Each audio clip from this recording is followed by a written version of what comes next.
안녕하십니까. 국가 존망의 위기, 우리는 어떤 일을 해야 하는가?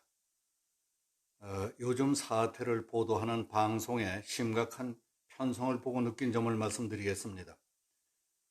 자유한국당은 16일에 이어 17일 어제도 국회 본관 앞 계단에서 공수처법과 선거법 날치기 저지 규탄 대회를 열었습니다. 16일과 달리 17일에는 경찰이 60개 중대 4천여 명을 국회 주변에 배치해서 외부인의 출입을 철저히 통제하면서 충돌 상황은 벌어지지 않았습니다. 황교안 한국당 대표는 국회에서 자유를 사랑하고 나라의 안위를 걱정하는 국민들의 민심이 모이고 있다. 우리는 우리만이 아니다. 국민과 함께 좌파 정권의 폭정을 막아내고 자유민주주의를 세우는 대업에 힘을 모으자고 호소했습니다. 이어 황교안 대표와 자유한국당 의원들은 국민들은 분노한다. 2대 악법 날치기 반대라고 적힌 대형 현수막을 들고 국회 밖으로 나가서 시위대와 합류했습니다. 경찰이 버스로 국회 출입구를 완벽하게 막아놓았기 때문에 군중들은 국회 밖에 있었습니다. 황교안 대표는 무대에 올라가서 예산안 처리 과정을 보니 독재도 이런 독재가 없더라. 한국당은 잊지 않고 문희상을 끌어내릴 것이라고 외쳤습니다. 선거법 개정안에 대해서는 왜 멀쩡한 선거법을 꼼수로 바꾸려 하는가?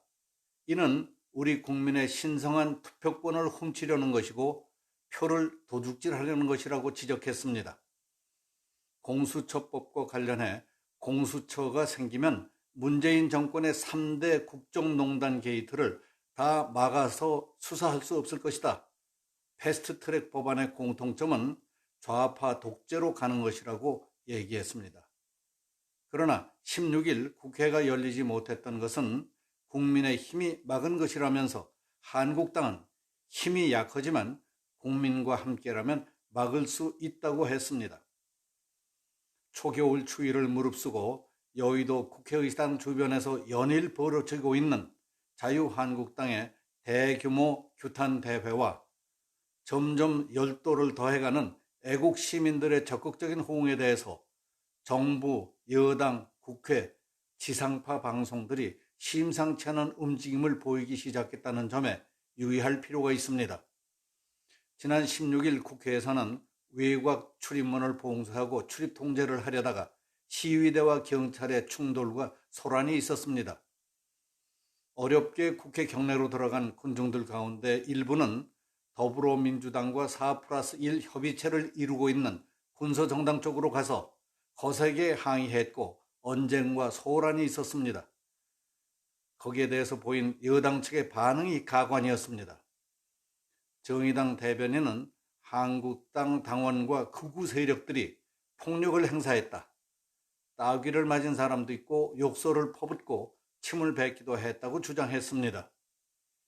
민주당 홍익표 대변인은 정치 깡패와 다름없는 무법과 폭력이다. 극우 세력과 결탁해서 국회를 무법천지로 만드는 황 대표와 한국당은 국민의 심판을 받아 퇴출당할 것이라고 했습니다. 그날 밤 지상파 방송들은 자유한국당과 지지자들의 공수처법과 선거법 저지 규탄 대회를 폭동처럼 보도했습니다.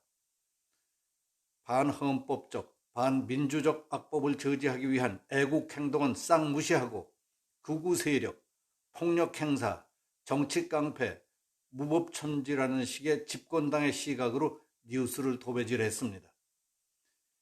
이런 행태를 개탄한 KBS 공영노조 성명의 핵심 내용을 한번 살펴보겠습니다. KBS는 보수 시위대 국회 난입이라는 제목의 뉴스에서 시위대가 민주당 중진에게 폭언을 했고 정의당 농성장에서는 폭행 장면이 포착됐다고 보도했습니다. MBC는 태극기 난입의 아수라장 국회라는 제목에서 욕설과 폭행 등에 초점을 둬서 보도했습니다. SBS는 밀치고 머리 잡고 온종일 국회 난장판이라는 제목의 뉴스에서 한국당 지지자와 보수단체 회원들이 폭력을 휘둘렀다고 했습니다. KBS 공영노조는 지상파와 일부 종편들이 패스트트랙에 올라간 악법을 저지하러 온 국민들을 태극기 부대, 보수단체 회원 등으로 규정하고 부정적인 면을 극도로 부각시켜 보도한 것이라고 비판했습니다. 방송들은 4+1이라는 해괴한 집단이 통과시키려는 법이 절차상, 내용상 심각한 불법 요소가 많다는 것을 알면서도 국민들의 올바른 주장은 보도하지 않고 일방적으로 비난성 보도를 했다. 그들은 이미 언론이 아니라 정권이 하라는 대로 하는 꼭두각시며 정권의 나팔수라고 했습니다. 지금 벌어지고 있는 문 정권의 정치 현상과 언론의 행태를 보면서 지난 1975년 여름 어느 날 박정희 대통령이 정주영 회장을 청와대로 불러서 중동 건설 수출 문제를 매듭지었다는 유명한 일화가 떠올랐습니다. 세계 석유 파동으로 떼돈을 번 중동 각국들이 항만, 도로, 주택 등 건설붐을 일으키려고 했지만 악조건들 때문에 선뜻 나서는 나라가 별로 없을 때였습니다. 박정희 대통령은 정부 조사단을 파견했지만 2주일 동안 정밀 조사 결과 돌아와서 보고하는 것이 아득한 사막에 펄펄 끓는 낮 기온, 물도 없고 일할 사람도 없는 중동에서 일한다는 것은 성공 가능성이 없는 위험한 모험이라고 보고를 했습니다.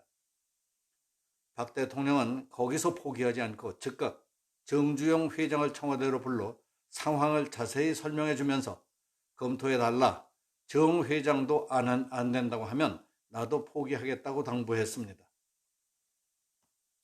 정주영은 그 즉시 중동으로 갔다가 닷새 만에 돌아와서 대통령에게 보고했습니다.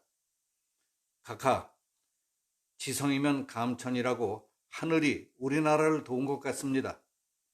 현재 가서 보니까 중동은 이 세상에서 건설 공사하기에 제일 좋은 지역입니다. 대통령은 중동 지역의 문제점이라는 것들을 하나하나 캐물었습니다. 정 회장의 답변을 요약하면 1년 12달 비가 오지 않으니 1년 내내 공사를 할 수 있습니다. 건설에 필요한 모래, 자갈이 현장에 있으니까 자재 조달이 쉽습니다.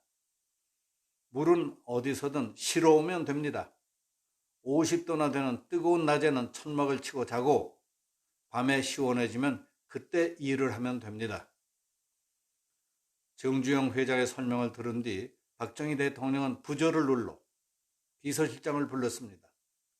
임자, 현대건설 중동에 나가는데 정부가 지원할 수 있는 것은 모두 도와주도록 하시게. 똑같은 상황에서 어떤 사람은 살 길을 찾아냅니다. 어떤 사람은 좌절하고 망하는 쪽으로만 생각하고